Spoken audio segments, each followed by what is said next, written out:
Around a month ago, I made a video where I talked about whether Exodus, Thorpe Park's next coaster, could potentially be the best coaster in the UK. And the conclusion I came to?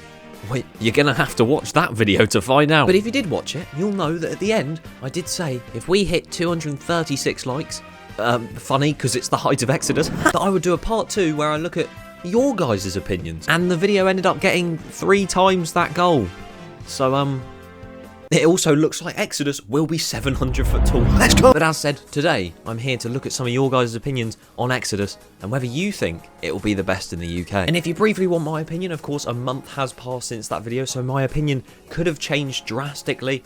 It hasn't changed in the slightest. I personally still think it'll be the best in the UK because, my god, the layout just looks insane. And I think it has the potential to be one of the best in Europe as well. Now, of course, onto your guys' opinions, which is coming from the comment section on that video, and also this story that I put up on Instagram. Thank you to anyone who did leave their opinion, and let's get straight into it. Kyle says Merlin can't afford for it not to be, which is a very good point, because if you realise recently, they're building a new coaster at Thorpe, obviously, a new coaster at Chessington, new coaster at Legoland eventually, and then there's all these different brands, like Cadbury World is coming to Merlin, and you can really tell, considering it's the run-up to when London Resort's supposed to open, that Merlin are a bit scared. Mist 101 says nothing will ever top The Walking Dead the ride.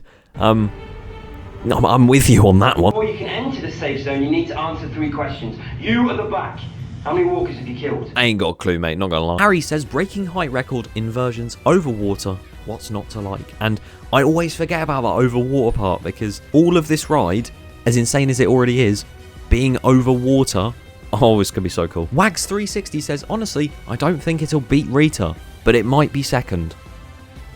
And honestly, I don't think your opinion's correct. Ollie Bratley says possibly, but won't have the cultural impact of something like Nemesis or the big one. Back when them two opened, it was huge because the big one was, oh my god, this is like the tallest ride in the world, I think it was at the time.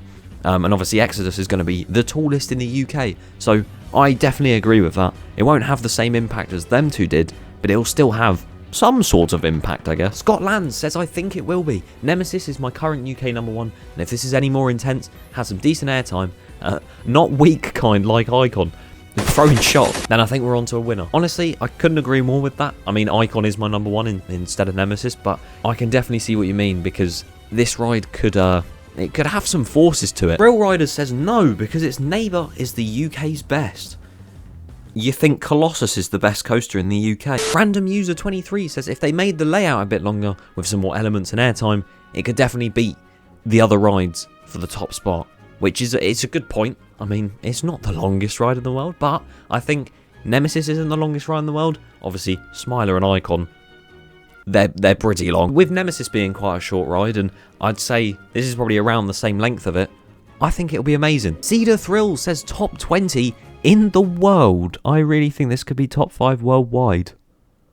And some people are against it being the best in the UK. I'd start running if I were you. Oscar Russell says, if it isn't, I'll eat my toes. You know what? I'm going to hold you to that. Jamie Graham says, should have kept loggers and built this taller and longer on the island behind Swarm. You know what? That is a good shout. Although, what I do think they're doing is building this coaster here in an area of dire need of refurbishment. I mean, it was open yesterday, so why is it shut today? And in the coming years, with their whole plan that they have apparently, they might build another coaster on the back of Swarm Island. Oh yeah, some very interesting opinions. But it was a pleasure reading them all. If you'd like to see a part 3, then tough luck, because I'm not making a part 3.